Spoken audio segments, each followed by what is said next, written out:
The stories contained in this podcast are the recollections of the guests we've invited onto the show. We are an outlet for people to share their truths, and we accept no legal responsibilities for the stories contained herein. I'm Kendra Sheets. And I'm Rich Gill. And this is Enough, a podcast that aims to shine light into the darkened corners of the music industry while discussing the ways we can and should improve ourselves and, in turn, our community. This podcast may contain graphic descriptions of sexual abuse and assault, including rape. These accounts can be triggering, especially for those who have also experienced sexual trauma. If at any point during this podcast you feel yourself getting triggered, we suggest taking a break and taking care of yourself before continuing. But we do ask that you continue if you are able. These conversations can be mentally and emotionally taxing, but they are so important to have. All right, welcome back to another episode of the Enough podcast. Before we dive into our interview today, I know the cast of characters that listens to the podcast is all over the spectrum. Some people who are very involved in the music, some people who are casual music fans, probably some other people who listen to us, whatever, I don't care. But for the punk side of music, and I'm sure this goes for other genres as well, but Rich and I kind of live and breathe the punk and hardcore side of things, so we can speak to that easily. So if you're in the punk scene in any town across America, big or small, there's usually a venue, a bar, a house show. There's something that's kind of the staple of that area where, you know, it's dingy, it's divey, it feels like a basement even if it's on a first floor. And the people who run through that area are questionable at best. That's kind of the people that we run with. And it's the nature of the scene. It's the nature of the genre. And here in Chicago, we've got a handful of these bars that, you know, are like the local hometown staples where everyone knows where to go. And the diviness of them is something that I find really appealing. I know a lot of people really like the kind of free-for-all that they can be in some ways. And that also breeds some of the best, most energized shows that I've ever seen. But today we're going to be talking about when an establishment like that crosses the line and goes from, you know, amazing, energized hometown venue space to something where people are actually getting hurt and it becomes a detriment to the scene and hurts the people within it. With that long introduction in place now, I would like to introduce our guest. She is going by the name Brody. It is a pseudonym. We won't be going too much into her location or anything else. But Brody, if you would like to give us a little bit of information about yourself, how you got involved in music and what it means to you, and then tee off where we're going to go with the story today. Yeah, that's totally cool. So I have been in the industry now for over 10 years. 8 of them were spent in a local venue in the town I live in now. In the beginning, I was always someone that was like on the sidelines of the local scene. I would go to shows. I was at one point married to someone within the scene that was a great person, kind of known for keeping everyone safe. They also eventually were known for having a bit of their own mental health struggles, but this isn't really the full part of the story because this doesn't involve the individual who caused a lot of harm in my local scene. And it was like the love for music and kind of being able to be a part of something that's what drew me to getting involved in this establishment, because it had such a history with it, but it also kind of had a dark side to it that we, even to this day, we all know it has this dark side, and it's been socially acceptable for years and years and years and years, and people are always like, oh, but it's known for that, it's okay, and yeah, like, we know this goes on, and it doesn't make it a good thing. Yeah, we know that this place is known for abusing women, for drug use, and now known for stealing from bands. When people keep playing it off like that, it doesn't make it better. It only allows this kind of cycle to continue, in a sense. So, like I said, I was in a venue for 8 years, and I saw a lot of stuff. I personally experienced a lot of traumatic stuff over the years, and as people listen to this, they're going to be like, why did you stay? Or why did you continue to be a part of it? And the big thing is I really thoroughly enjoy our local scene, and I felt, hey, I can make a difference. I know that this is a bad place, but we can turn it around. It doesn't have to be this way because all it can take is one person to make a difference. And at points it really did, and then at points it didn't. And at the end, taking a stand against it has made like a huge difference now because so many record labels and festivals and like large name bands have completely blacklisted this gentleman specifically and the venue because as much as everyone says it's this venue, reality is it's this man behind it who's puppeting what's going on and has known what's happening and orchestras it and gains profit off of the pain and suffering of others and taking advantage of women and local bands and even large touring bands as well. One thing I want to go back to really quick that you mentioned, you talked about this place is maybe known for these not great things, but that's the way it's always been. That's the reputation it has. It doesn't have to be that way though. Like so many other facets of life and music have changed over time because what was once acceptable is no longer acceptable. Lots of things have never been okay, but they just went on because of the time period or because people, quote unquote, didn't know better or didn't want to speak up. But we're in a different time period now, and it's okay for things to change, and it's good for things to change with the times. So wanting to make these places better and, have a positive effect on it, I think is commendable. There's a fine line that we can walk, right? Because no one wants their punk rock that clean. There's venues in Chicago that have, done a complete one-over since COVID, and they're just not places that feel the same anymore. And like you had mentioned, it's not the venue itself that's causing these problems. It's the people who run the venue that are allowing these things to happen.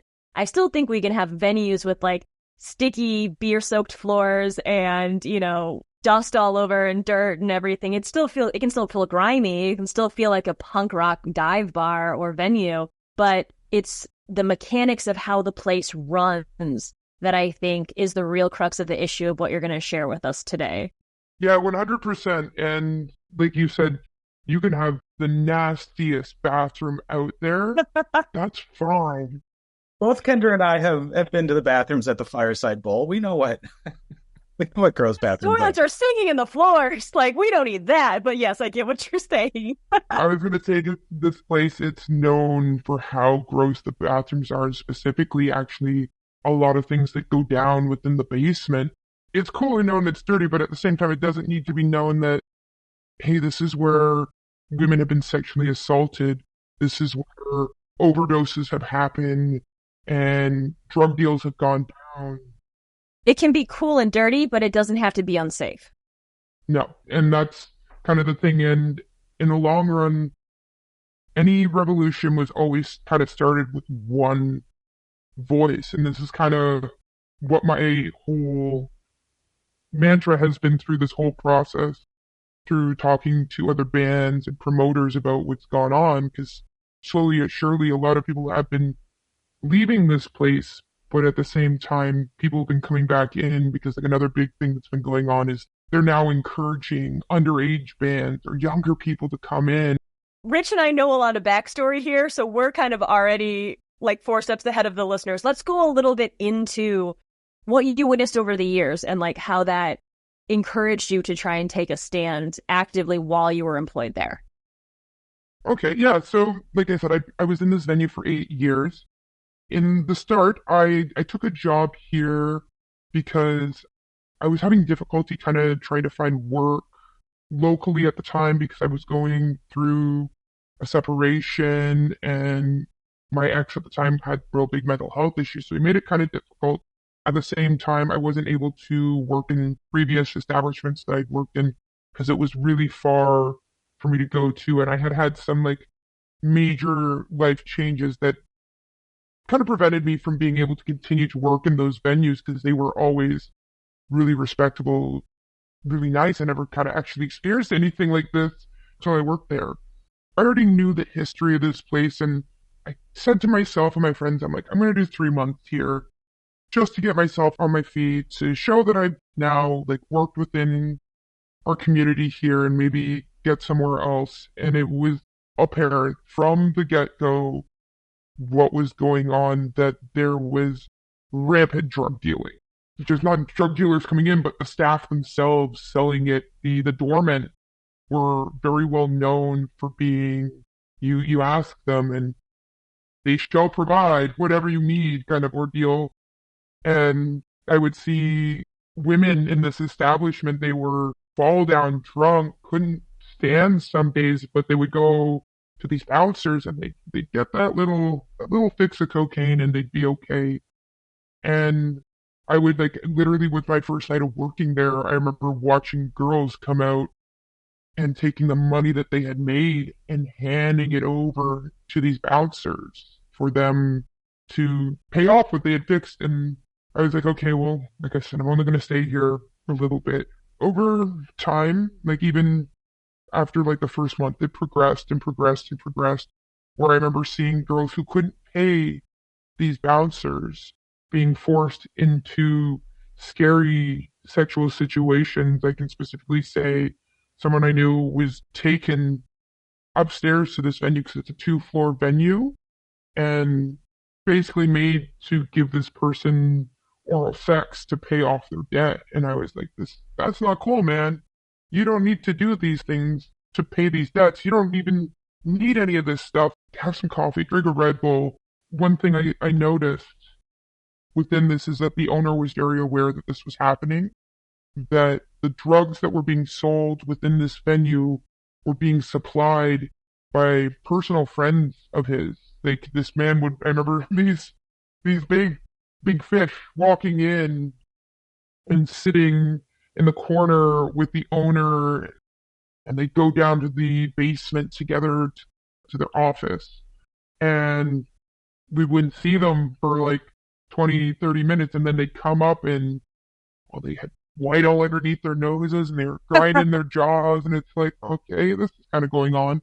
But the thing I would also see, because we would all, at the end of the night, the girls in the back, we would like do the dishes, start counting our money, because there were shot girls, there was girls that sold beer in a tub there, and they were called the beer tub girls. And we would go in the back, we'd all count our money in there, but what we would see coming to the back was these people that were associating with the owner, and they would be taking the money that was being given by the girls for their product, or even if they had sold product for the bouncers, they'd be handing over the cash, and then the bouncers would be counting the cash, and then they'd be handing it over to this gentleman. This gentleman would start counting out the cash, and then you'd see a big old bag come out and a scale, and the whole process would kind of start all over again for the next night. They kind of knew that I wasn't comfortable with this situation, because the bouncers and even well, it was not just one gentleman, it was multiple gentlemen, but there was like one specific one. They would approach me and be like, if you sell this for us, you won't have any debt. You will make more money than what you will make selling on the floor there for alcohol, and that like it's greater than your tips. And I'm not stupid. I know that this was just a way to reel people in for addiction. This is a way to offset if they ever got caught, that they would have a blowback that, oh, it was this person doing it. It wasn't us. So I kept my distance from these guys, but it got very hard, like very pressured on me, and I was threatened at multiple times by these individuals. There was at one point where I was cornered by the two bouncers, and they basically told me, we're going to do lines off you. You're going to take your clothes off, we're going to do lines off you, and there's nothing you can do about it, because if you try to do something else, you're not going to look the way you look. We're going to literally beat the living snot out of you if you don't do this. And I was put in such a scary situation at that point. It's like, well, if I don't do this, I'm not going to go home to those I care about. And I just kind of gave in, because like anyone in this kind of position, any woman I can see, especially when they're like 6'5" men that are a little macho. They're gonna fuck you up. So I was kind of put in that position, and it was terrifying, very terrifying to have gentlemen that are meant to keep you safe now not keeping you safe, now putting you in a position where you weren't. And after all this happened, I kind of explained to my owner what had happened, and he didn't care. He just brushed it off, which made me realize that this had kind of gone on before, that I'm not the only girl that this has happened to. And like I said, I saw girls having to pay off debts to these men through sexual acts, and that if they couldn't make the money pay them. And this went on for a long time. I never let these men kind of touch me again because I never let it where I was cornered or alone with them. But like I said, I knew it happened to other girls where they got cornered in our infamous basement, where they were forced to do things they didn't want to do, or they were taken upstairs to do things they didn't want to do, all while the owner knew this was going on. At this point, like I said, I really liked the musicians I was working with. I liked that I could see my friends on a regular basis, but I couldn't really tell them what was going on fully, because how do you explain to someone the trauma you're going through and then expect them the next week to come hang out with you? And not so. And this was like at the point, this is the only venue in our area that allows any type of music like this to go on.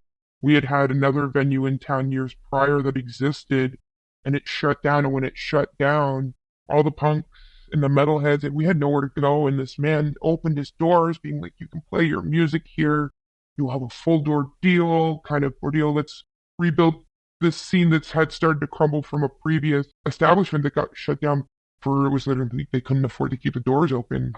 And he took advantage of that situation. The person who runs this establishment, everything that has been done since the other venue, like you had stated, had closed, everything's been under the guise of like, let's rebuild this scene back better. Like, how do we make everything better? Let's keep it going. I'm here to support you. And in the meantime, there's all this other shady shit that's going on that's actually hurting people, not supporting them in any way. It's way more detrimental. This bar is literally known as, you want cocaine, you want like some kind of drug, you can get it in there. And you don't have to wait around. They have it right, ready, available, already in a bag for you. You hand over the money. You can stay here and do it safely. Well, not in a sense safely, because I did witness many overdoses, and I actually had to administer Narcan multiple times to people that had overdosed in that basement. I can't count how many times now that I had to revive women from near-death experiences. It really was that way, and they just kind of played off that there's nowhere else you can go. This is it. It's kind of crazy that, like, you as an employee are tasked with not only doing your job, you're trying to, like, be aware of everyone around you. And like you said, you're trying to also facilitate the rebuilding or continuance of the scene that was starting to get kind of shaky. So there's like a lot that you've taken on or that's been put upon you as an employee of this facility. Yeah, it was very difficult to manage. Some people were like, "Well, you always look like you're pissed off." I'm like, "I'm not pissed off. I have to keep my P's and Q's about me in a sense and be aware of my surroundings, because at any point this could happen." At the same time, this place was very much known, still is known for violence. And I can't count how many times I witnessed people having their teeth broken in, or one time I remember witnessing a man getting attacked with a baton and having his skull split open. It was insane, like people being thrown through windows. I can't count how many times. Yeah, it sounds like an old Western bar, like in my head. I can't count how many times I had to board up windows, and it was insane. But once again, they're all like, "Well, it's this bar. It's known to happen. It's acceptable." And it's like, it shouldn't be acceptable, man. This isn't cool. You go to something similar to this establishment to another town, and you don't see this. You don't have the bouncers approaching you, trying to sell you something. You don't have someone being beaten up. You're not seeing girls that are strung out and looking like they're standing on their last leg. This was, for some reason, only acceptable because it was this establishment.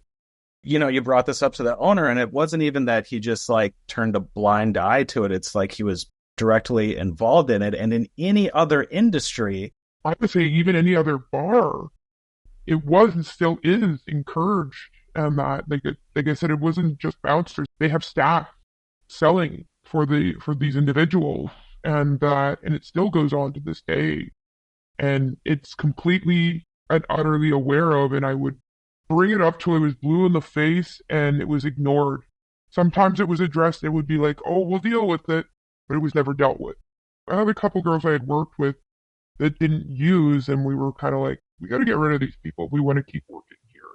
It's not going to get better unless someone else does something. A lot of the bouncers, they ended up eventually getting arrested outside of the bar.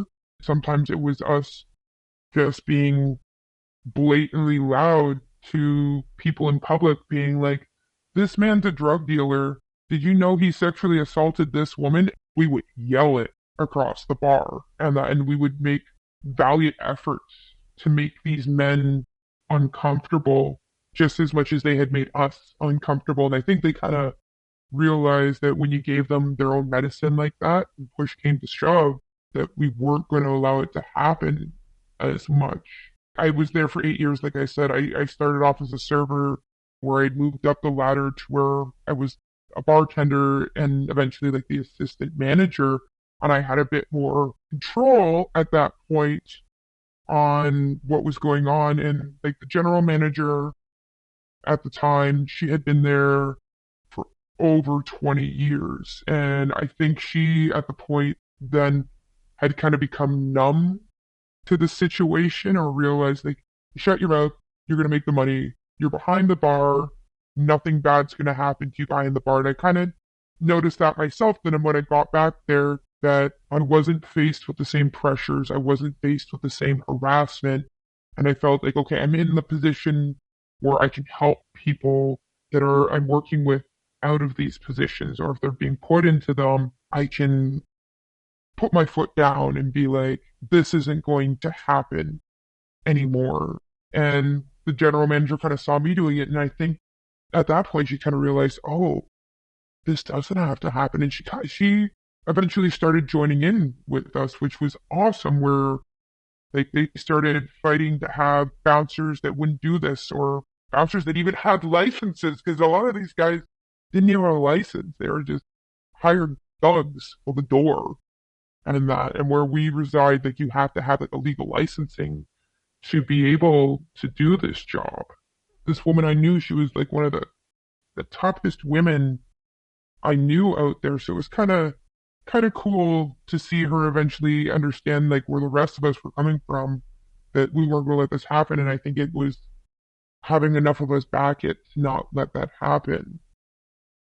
She didn't really take a stance against the owner like the rest of us kind of eventually did, or we would be like being vocal. She didn't get to that point. So at one night, there was the three of us all kind of sitting around. Myself, the general manager, and the owner were there.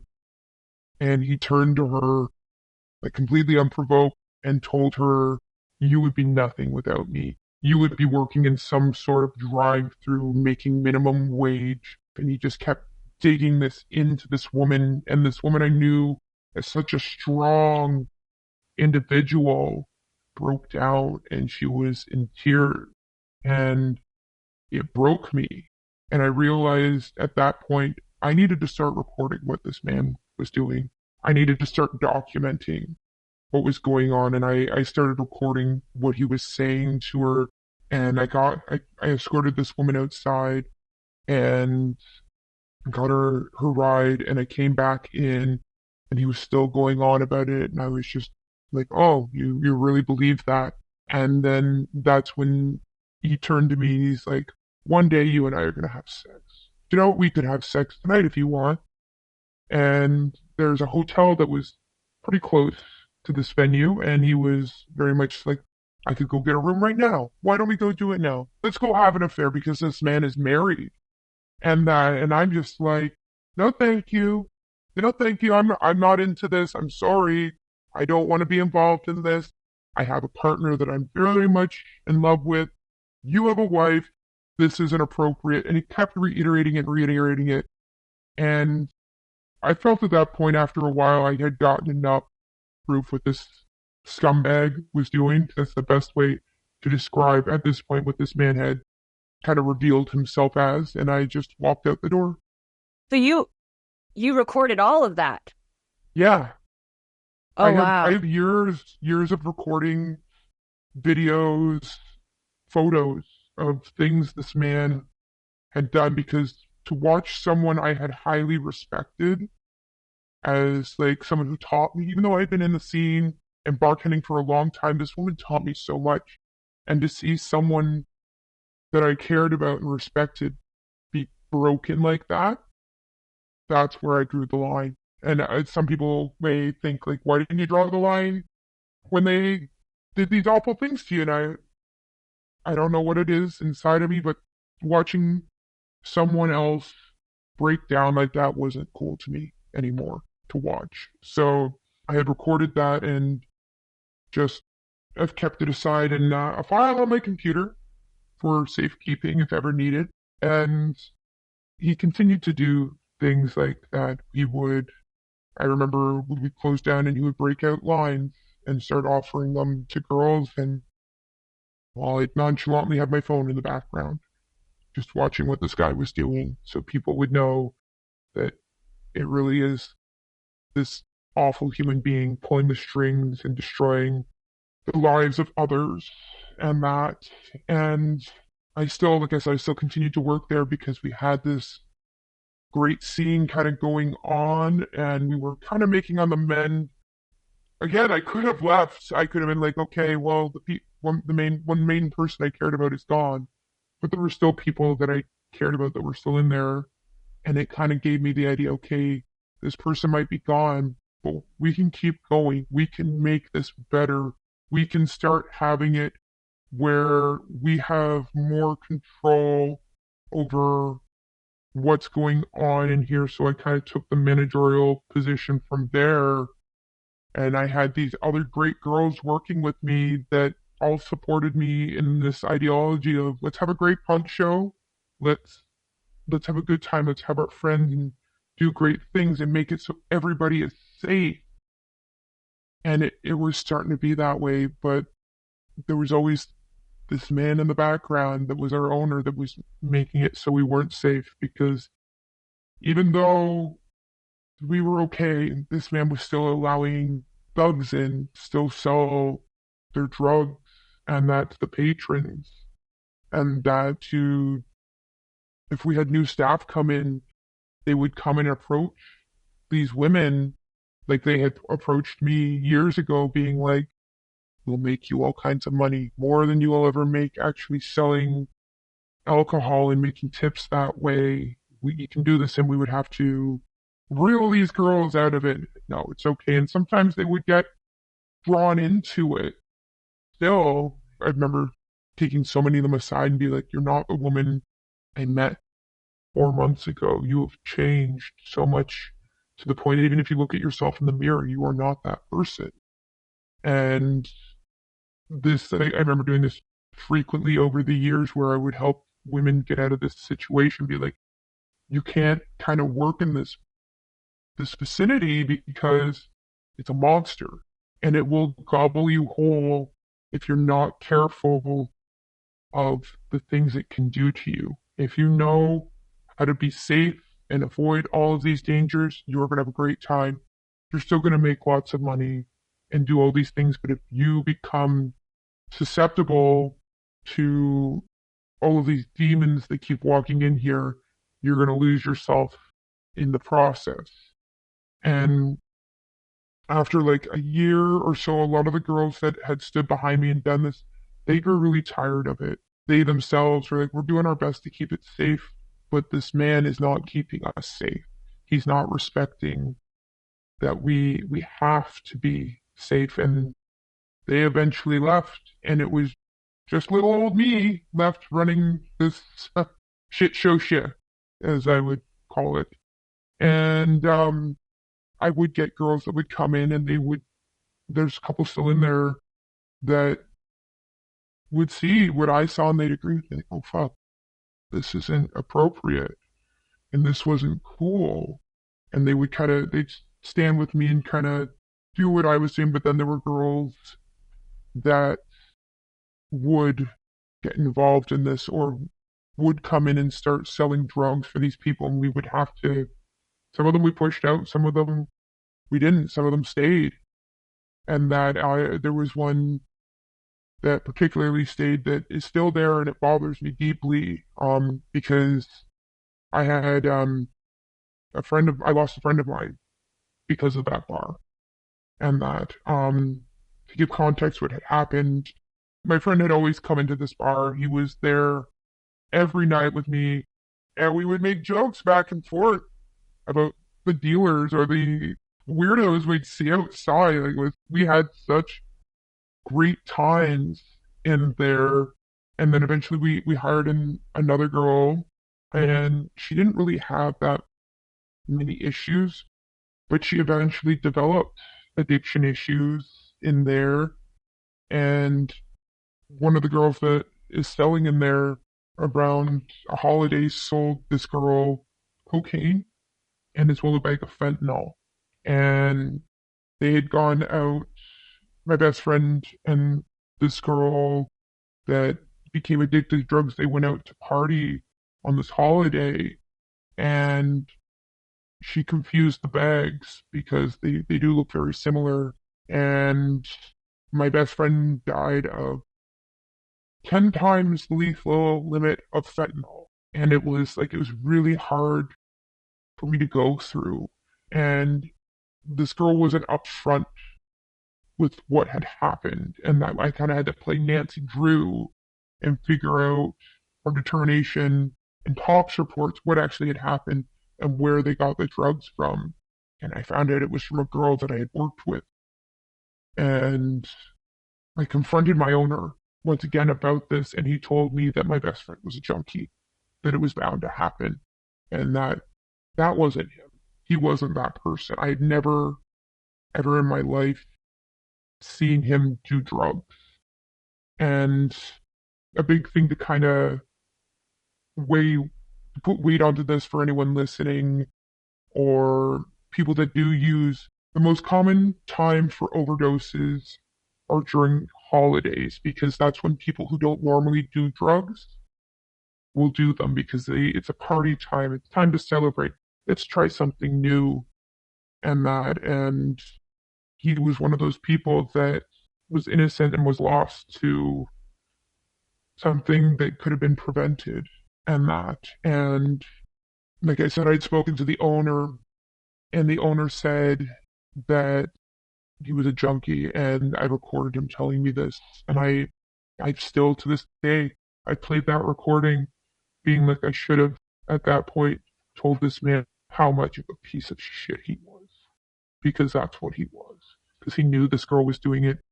And he let that girl go for a small period of time because I was so angry, and I just kept saying it and saying it and saying it, that this person is doing this. This person is killing people, and it's connecting our establishment to it. And he got rid of her for a temporary period of time. And I thought, okay, it's going to be okay. And then he brought her back. And this girl came back with the same drugs that were, once again, getting girls hooked and killing people. But he didn't care because there was a profit being made. He got some kind of satisfaction out of it, and there shouldn't be any kind of satisfaction out of losing anyone to this or getting it to where girls are losing their children, their livelihoods, and their well-being, because I know so many women that lost their children, child services because of drugs, so many women that have now become, I will see them downtown and they're homeless and they're addicts, and I'm like, this man made you this way. you were not this person until you stepped into that establishment and were offered these items. And I understand that they chose it, but they also could have had someone protecting them behind them saying, this is not acceptable. We should not be having people in this establishment allowing this to happen.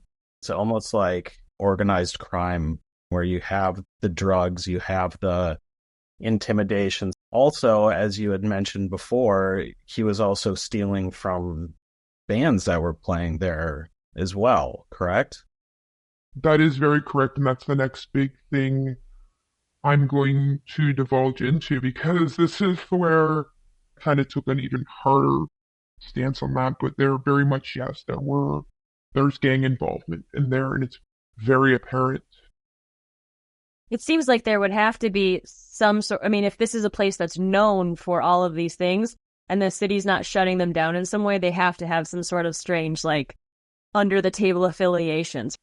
There 100% is affiliation. Yeah. I knew then, and I've now found out since leaving this place how some of these affiliations work from talking to others, to me working there that had left, and we were like, yeah, no, this and this had happened to me, and these people had come in, and we had voiced it, and nothing was done.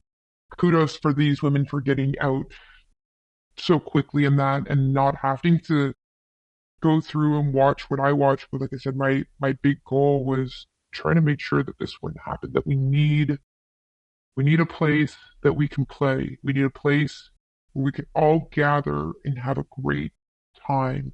And if it means we gotta mop up the floors and clean up a scumbag, so be it. But it eventually came down to where it's one person holding up this sword against these individuals, and you can only hold it up for so long. For so long?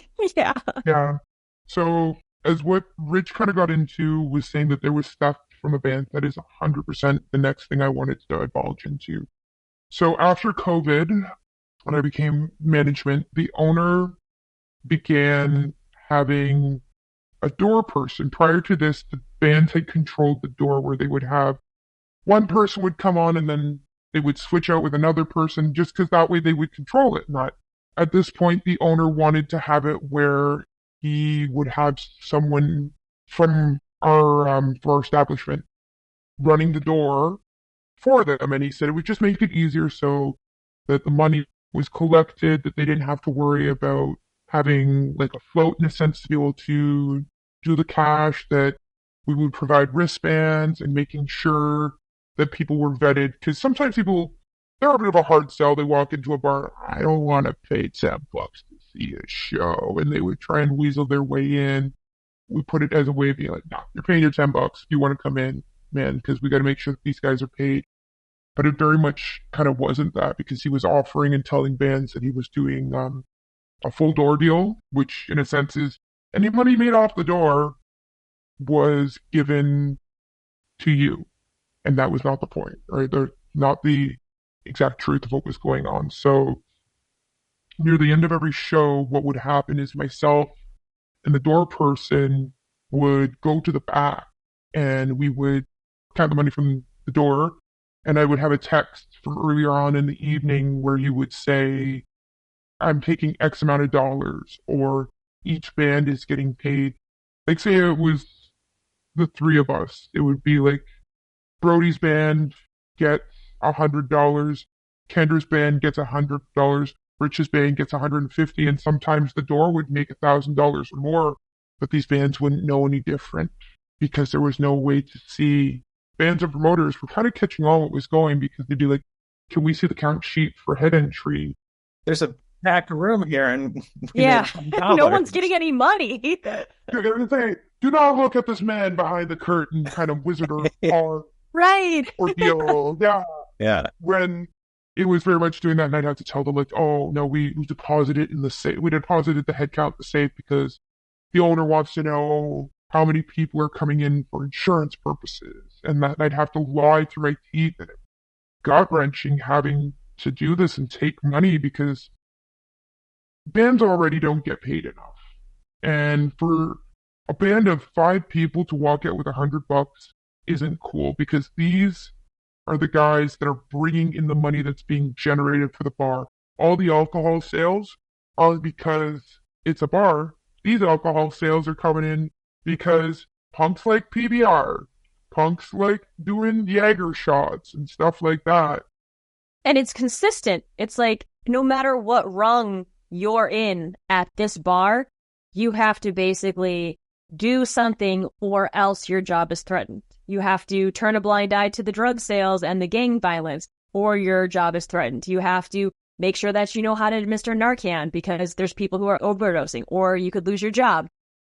I was just kind of going through the motions and still doing this man's bidding because the threat of not having a job was really real. And I have my own family here that I have to take care of, and not having that money meant like my family wouldn't have been able to eat. And there was a promoter that this eventually happened to that had been a long time friend of mine. I'd known him for forever. His wife and his wife's sister I'd gone to school with. Her other siblings worked with my mom, and like we're kind of like family. Yeah. And we were throwing the biggest show we ever threw every year that all the big name bands were coming out and there were guarantees and that we were known for this big show that people across the area would come to see, and that during the start of this show there was something in the air that wasn't right, and I kind of knew something was about to go down. Throughout the night, we kept watching the owner just pluck money out of the box because he was there. It wasn't me doing it at that point. If it was me having to do this to someone I'd known so long, I would have been very upfront that this had happened. It had happened before, prior to, where they had asked me to take money from him. And I said, no, you need to approach him for it. And I brought it up to the guy, and he knew that kind of this was going on. And he's like, again, kind of shitty that the owner's doing that. And the owner's like, oh, no, I'll never charge you a fee. Everybody knows that there's this fee going on when it wasn't the truth. It's very much a lie. And that's how this man kept taking money out of the box, or the owner kept taking money out of the box throughout the night until he completely just took the door away and shut it down, which shouldn't have been his call because it wasn't his show to shut down that door. It should have been. It's an outside promoter at this point. Yeah. And I was bartending, trying to run the shit show that was going on, going up and down these floors, making sure the upstairs bar had beer, that the servers were okay, that we had some pretty big name bands that, hey, they were getting treated with proper hospitality because I'd been serving these guys for years. And that when it came down that he had taken the door off, we were all kind of frustrated and tired because the venue had completely sold out. This is a large capacity venue, like I said, it's 2 floors. A lot of bodies in a place. And when he took the door down, he just handed me the box and I put it up. And I just kind of walked away from it. Then eventually the promoter, near the end of it, because the promoter was in a band himself as well, right before he went on, he's like, I want to see the box. And I handed him the box, and there was $60 in that box. How many people are inside this venue at this point, and about how much was a ticket? So the tickets were $45 each. So that doesn't even make numerical sense. Yeah. So 1 1/4 of a person showed up. Like, yeah. What? Yep. That was the kind of thing. And like I said, there was a lot of people. There was at least 200 or more people in this venue. We were near the end of the night. We're all tired, we're all frustrated, we're all kind of angry about what happened. The promoter finishes his set. We close off the night, and I could see on his face that he was not in good shape with what was happening. And once we closed the doors, I asked the owner, I'm like, what happened to that money? Because I know money's missing.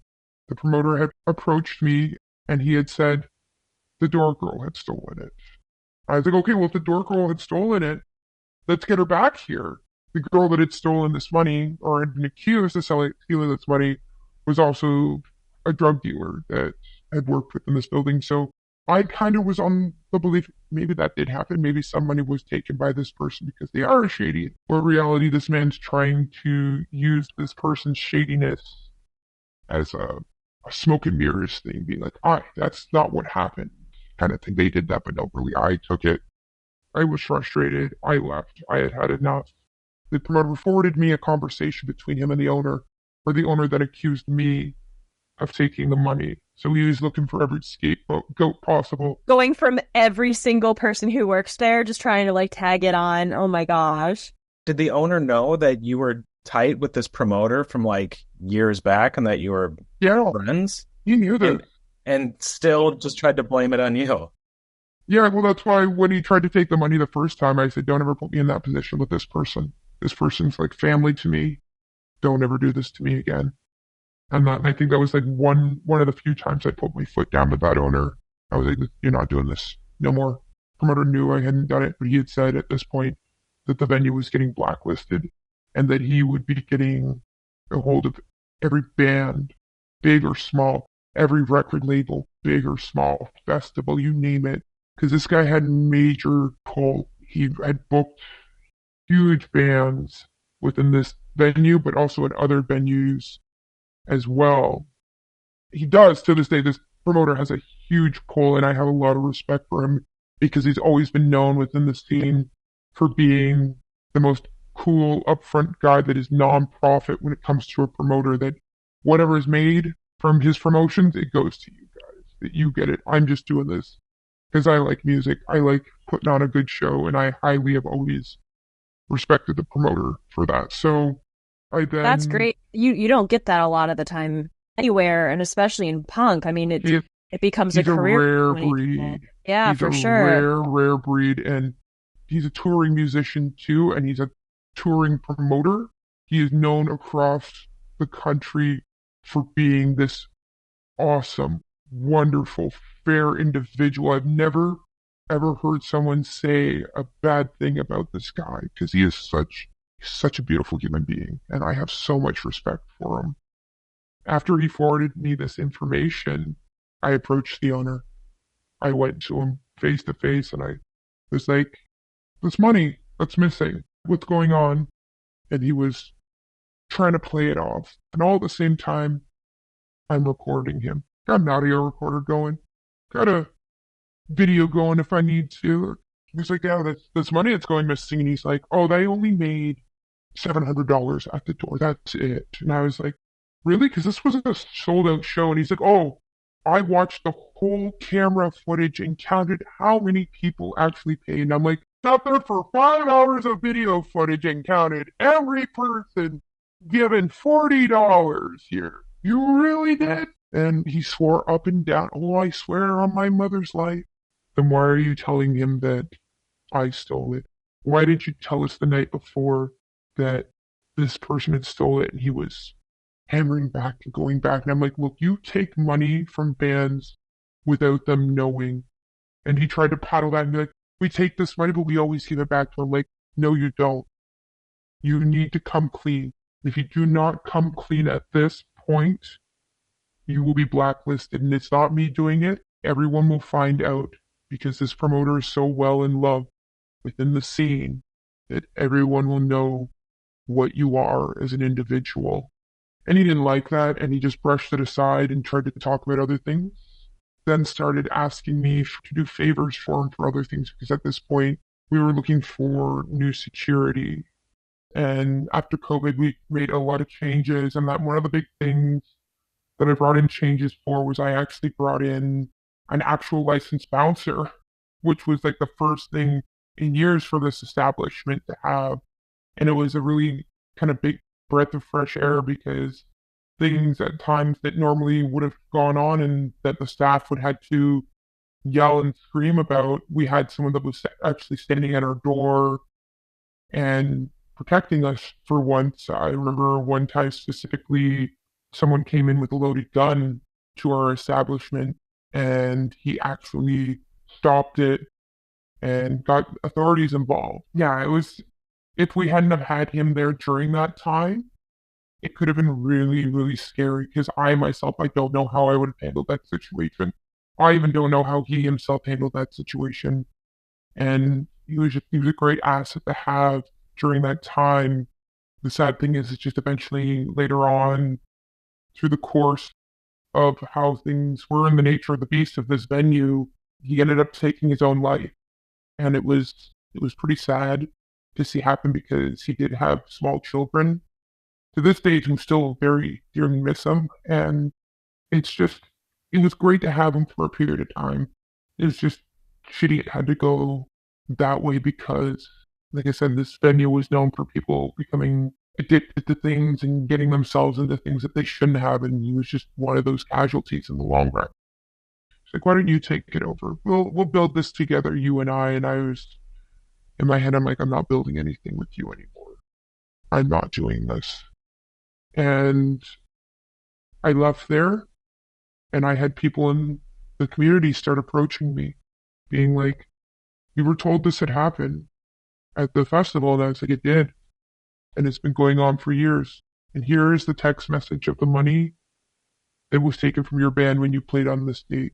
Here's another text message from another date from when you played, and this amount of money was taken from you. And you need to know that this is going on. And I started being that person that was loud, yelling at coke dealers, being the person that was loud, being like, this person is stealing from us. He is stealing from our community, and he is being the scum of a scene that doesn't need this scum in it. And because I got very loud, I was asked to leave. And I was okay with that. The venue? Yeah, I was asked to leave the venue, and I was told I was never allowed to work there again, that I was let go for insubordination. He tried to say it was for other reasons, but it wasn't true. He tried to say that there was multiple complaints from customers. I had won Best Bartender Award for the region for years. I was like, you're just grasping at straws, trying to find ways that you can think of to fire me, or saying that I was acting out to staff in a way I shouldn't have. I have every right as the manager, or even as someone working there, to say you should not be selling drugs that is killing people in our establishment. You should not be getting yourself involved in these situations because you're destroying your life. I was okay with that. I was 100% okay with leaving because it meant, even though I wasn't there, I can still speak about what's going on, like I was speaking with you guys. I could have taken severance, but I didn't take the severance. I didn't take any money because no amount of money is worth explaining what's gone on and saying what has happened. Money only lasts for a little bit. Making sure people are aware and they are safe is a lifetime. It means that a band isn't going to play there because they're not going to be stolen from anymore, or a woman isn't going to apply to work there so she's not hooked on drugs. It's worth it. You could give me $1 million and I would still turn it away and say, this is not right. And all this crappiness that had gone on, I had started to lose who I was. In the end, I was losing my morals and how I believed, and this was my way of getting it back. You're more moral than me, because I'd be like, I'm going to take your money and I'm going to talk about everything. I don't care. I'll take as much money from you as I possibly can.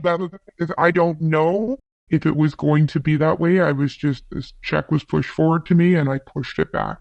I said I didn't want it. You're a much better person than me. Money, like I said, money's temporary.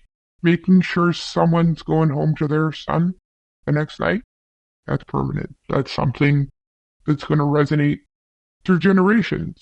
Speaking up and telling these bands, that means they're not going to play there. They're not going to get stolen. They're not going to have to go and deal with this crap. And because of this man at this venue has been blacklisted by so many record labels, big and small, and he's been blacklisted from like festivals where bands will tour through to get to that festival.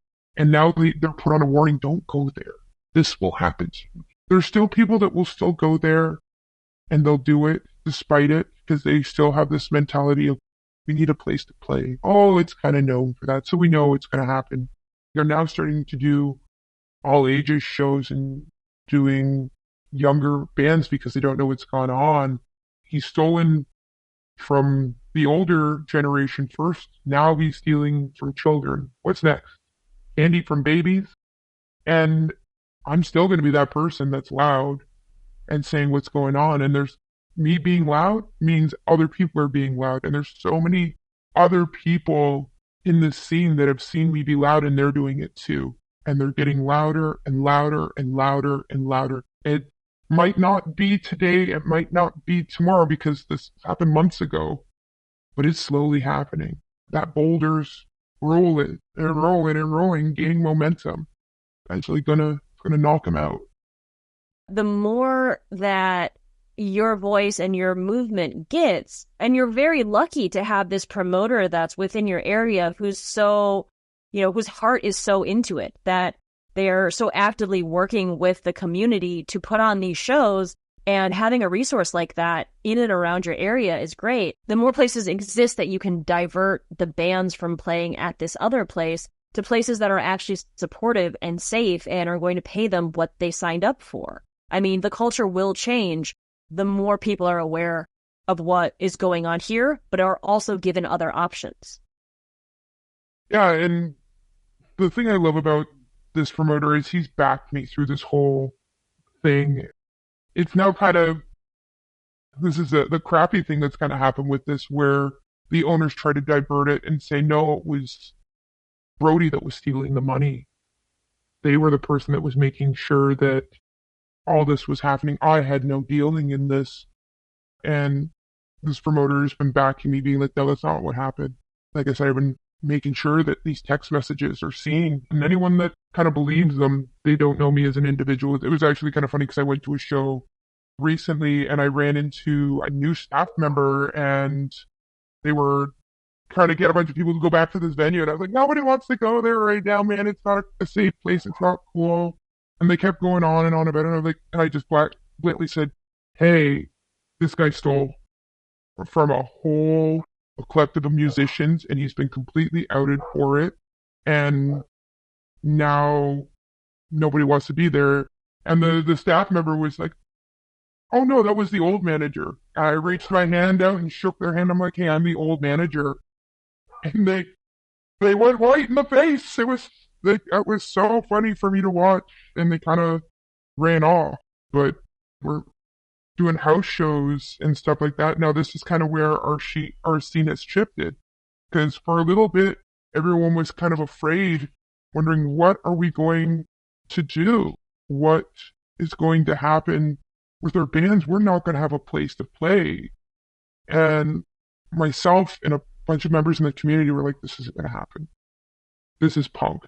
Punk is based on DIY. We will bring back shows in fields if we have to. We will find anyone because now we're these old punks. Some of us have our own businesses. Bring shows to breweries. Bring shows to, if we have to, we'll bring them to cafes. It doesn't matter. We can still keep this scene going. We can do it without these scummy individuals. We have to, as a whole, do this and support this and make sure that this kind of happens. And it's slowly been coming back. It's like after watching a really crappy, cold winter, and then spring's coming and all these flowers are coming up, and it's basically like you're seeing all these little crust punks come out of nowhere. Still kind of smell. They're just blooming everywhere. All the crust pumps in the field. Yeah, and more scenes are seeing us do this, so that we're taking the power back from these greedy venue owners that want room fees, and we're like, no, we'll build it ourselves. We will do it. We will search out venues that don't want that, because that's another big thing I've worked with a lot of other bands and promoters, is making lists of venues that allow full door deals, that don't take cuts, that don't support drugs and sexual assault, because like I said, I saw so much of it happen there, and especially in the beginning, and to now see that everyone else kind of wants to take that stance, and it's nice to see that the Me Too movement moved to the scene where they're like, we are not going to do this anymore. And it's great. It's real great to see.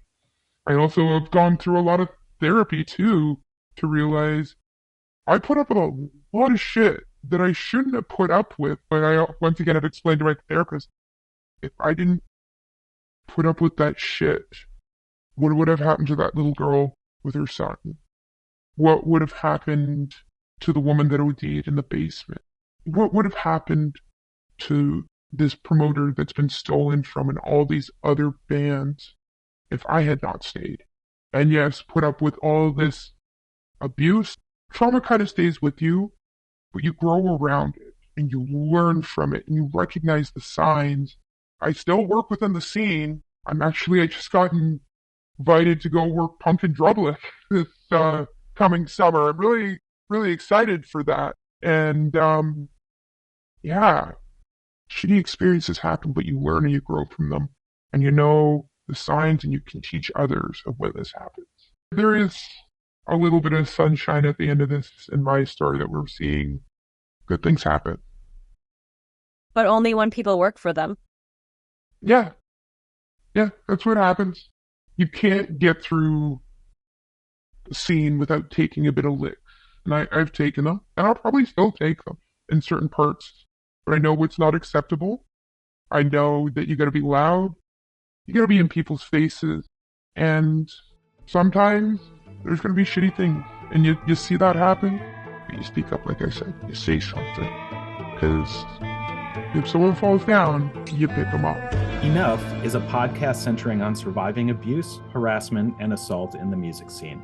To help get the word out, please like and subscribe and share with your friends. If you have been on the receiving end of harm from someone, be it artist, venue owner, booking agent, audience member, or someone else, and would like to share your story on a future episode, please reach out to us at thisisenoughpodcast@gmail.com. All correspondences are kept confidential.